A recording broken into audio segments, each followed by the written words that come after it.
राहुल गांधी तो supreme court में जीत गए ना, तो फिर उनकी सांसदी बहाली में इतनी देरी क्यों की जा रही है? क्या उनकी सांसदी बहाली में देरी के पीछे कोई साजिश है? क्या भारतीय जनता पार्टी का हाथ है? क्या भारतीय जनता पार्टी राहुल गांधी को धमका रही है? ये तमाम सवालात हैं और इन सवालों पर सबूत के तौर पर आज मैं आपके सामने कुछ तथ्य रखने वाला हूं।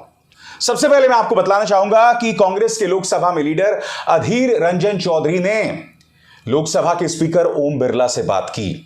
उन्होंने कहा कि राहुल गांधी सुप्रीम कोर्ट में केस जीत गए हैं, तुरंत उनकी सांसदी को बहाल कीजिए।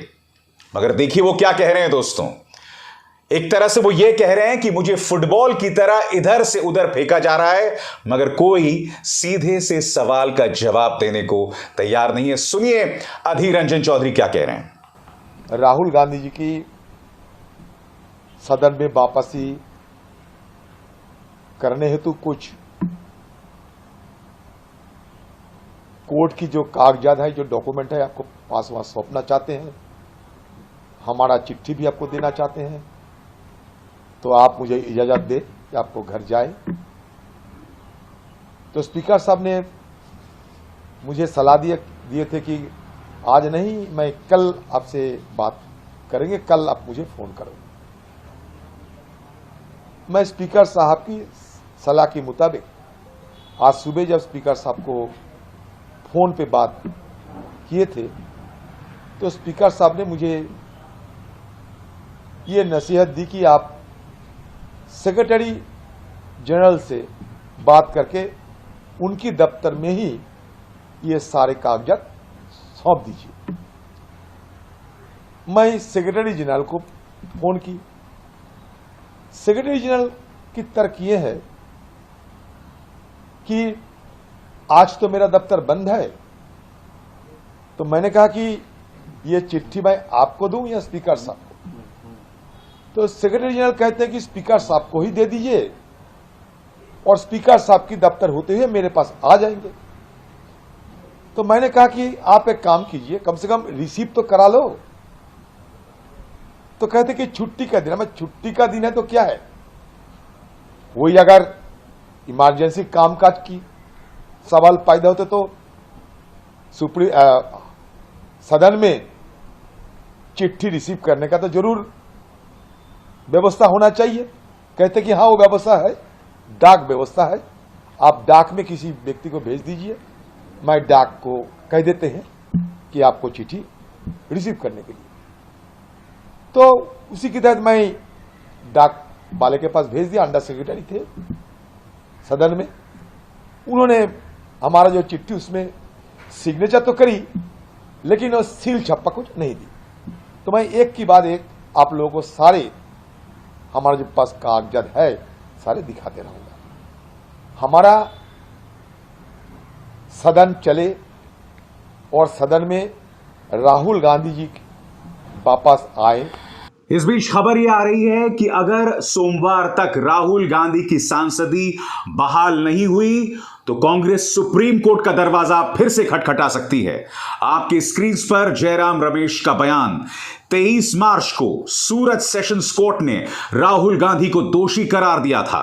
उसके 24 घंटे बाद उनकी संसद सदस्यता को रद्द करने का नोटिफिकेशन जारी कर दिया गया था। उस पूरी तरह से गलत दोष सिद्धि पर सुप्रीम कोर्ट द्वारा रोक लगाए 24 घंटे बीत चुके हैं। राहुल गांधी की संसद सदस्यता अब तक बहाल क्यों नहीं की गई? क्या प्रधानमंत्री को अविश्वास प्रस्ताव में उनके शामिल होने का डर है? दोस्तों मैं आपको बतलाना चाहूंगा कि जब राहुल गांधी के खिलाफ गुजरात हाईकोर्ट ने फैसला सुनाया था, तब आपको याद है दोस्तों उसके बाद क्या हुआ था? तब बगैर किसी देरी के लोकसभा स्पीकर ने न सिर्फ बतौर सांसद उन्हें बर्खास्त कर दिया, बल्कि फरमान जारी कर दिया कि घर खाली करो। उस वक्त किसी को कुछ कहने की जरूरत नहीं पड़ी। आपको यह समझना पड़ेगा कि जब लोकसभा स्पीकर इतनी फुर्ती दिखाते हैं राहुल गांधी को बर्खास्त करने में और उन्हें बहाल करने में, अचानक उनकी जो स्पीड होती है वो धीमी हो जाती है, तो कुछ सवाल उठते हैं। और वो सवाल क्यों उठते हैं?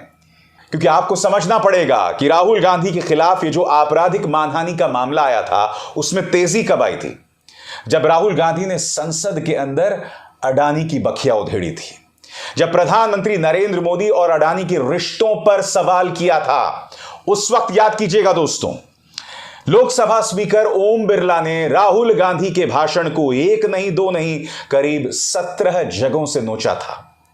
जबकि राहुल गांधी ने जो जो बातें अपने अडानी संबोधन में कही थी, वो सारी चीजें मीडिया में आई रिपोर्ट्स पर आधारित थी। बावजूद इसके लोकसभा स्पीकर ने उसे 17 जगह से हटा दिया था और अब उनकी बहाली को लेकर देरी की जा रही है। अधीर रंजन चौधरी सवाल पूछ रहे हैं कि उस वक्त जब उन्हें आपने हटाया था तब आपने तेजी दिखाई थी, अब देरी क्यों की जा रही है? सुनिए अधीर रंजन चौधरी क्या कह रहे हैं। मतलब सर्वोच्च न्यायालय ये कह रहे हैं कि राहुल गांधी जी को जो कन्विक्शन उनके ऊपर लगे हुए थे वो स्टे कर दिया गया। इसका मतलब क्या होते हैं? दोबारा उनको वापस सदन के कामकाज में भाग लेने की अवसर मिल जाते हैं। और इसके पहले जो जिम्मेवारी बनते हैं स्पीकर साहब की सेक्रेटेरिएट को, उसको इस मुद्दे को संज्ञान में लेते हुए जिस त्वरित गति से, जिस रफ्तार से राहुल जी का सदन से सदस्य पद खारिज करने के लिए तत्परता दिखाई, वही तत्परता राहुल जी के वापस के लिए जरूरी है।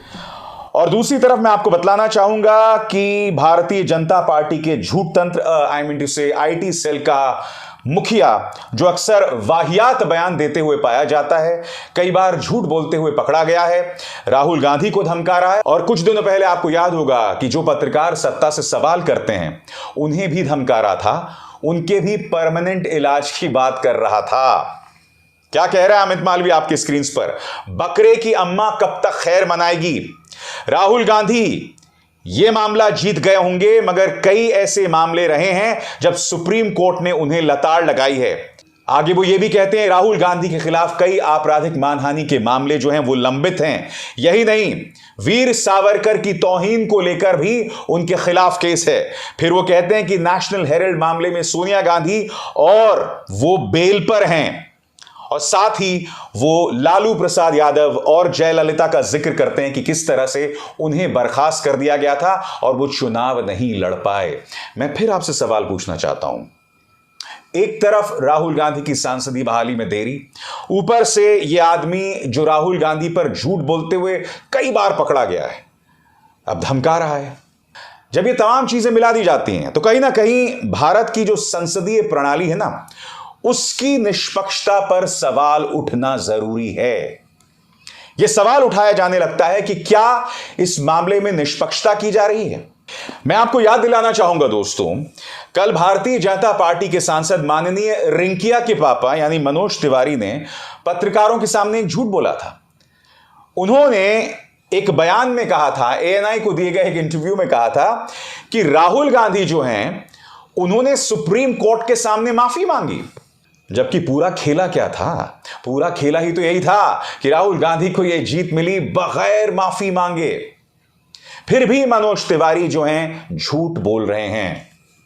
यानी कि साफ तौर पर रणनीति के 3 पहलू सामने उभर कर आते हैं। पहला, उनकी सांसदी की बहाली में देरी की जाए ताकि 8 अगस्त को जो अविश्वास प्रस्ताव आने वाला है उसमें किसी तरह से राहुल गांधी शिरकत ना कर पाए, भाग ना लेना पाए। दूसरा, धमकाया जाए कि बकरे की मां कब तक खैर मनाएगी वगैरह वगैरह।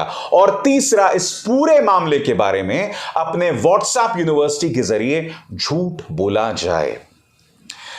बीजेपी को कहीं ना कहीं गिरेबान में झांक कर देखना पड़ेगा कि तुम अपनी बात रखने के लिए कब तक झूठ बोलोगे।